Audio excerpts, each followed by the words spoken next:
কুমিল্লা জেলার হোমনা উপজেলা গারবরা হাট থেকে বলদ গরুর দর দাম জানাবো। ভাই আসসালামু আলাইকুম, কেমন আছেন? ভাই ভালো।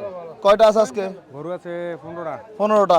সবগুলো তো মোটামুটি, এই যে সবগুলো না, এটা একটু শাহিওয়াল গাটাফের বলদ। হ্যাঁ ভাইয়া হ্যাঁ। এটা কত চাইছিলেন? এটা ভাই 175 চাইছি। 1,75,75 চাইবেন। ওজন কেমন আছে?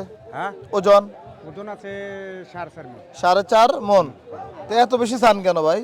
এই পালা গরু তো ভাই। পালা গরু, এটা তো যে নিবে তারা তো পালন করে বিক্রি করতে হবে, দিন শেষে মন হিসেব করবে। কত পাইছেন বাজারে দামটা আজকে? ভাই 150 পাইছি ভাই। 1.5 লাখ। তারপর দিবেন না? না ভাই। কত হলে দিবেন? ভাই গরু 60 হলে বিক্রি করলাম। 1,60,000 হলে বিক্রি করবেন। আর এগুলো কত করে চাওয়া দাম?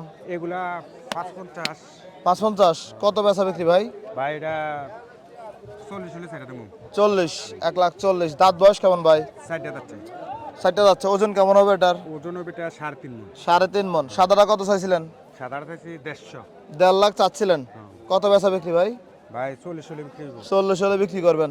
বাজার আজকে কাস্টমার কেমন আছে? আজকে কাস্টমার ভাইয়া কমই লাগে। কমে লাগে। আচ্ছা, এই যে লাল তিনটা কেমন করে চাইবেন এগুলা?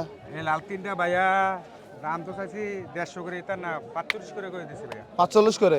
কত করে হলে দেওয়া যাবে? এই 30 করে হলে বিক্রি করলাম। 30। 20 করে হবে না ভাই? এই ভাই বলতাছি 20 22 করে বলতাছি। বলতেছে, তারপর দিবেন না? না ভাই তাহলে কি বলদ গরুর দাম বলা যায় যে অনেক বেশি? একটু বেশি ভাই। বেশি? তাহলে স্বীকার করতেছেন? হ্যাঁ ভাই। আচ্ছা, যাক। অনেকে তো দাম কম বলে ভিডিওতে, আবার মানুষ আসলে অনেক প্রতারণা হয়, গত সপ্তাহে এই সপ্তাহে গরু পিছু 10,000 করে। কারণ আপনারা তো কিনে আনেন। হ্যাঁ ভাই। আচ্ছা, ঠিক আছে ভাই, আপনাকে অসংখ্য ধন্যবাদ। আসসালামু আলাইকুম।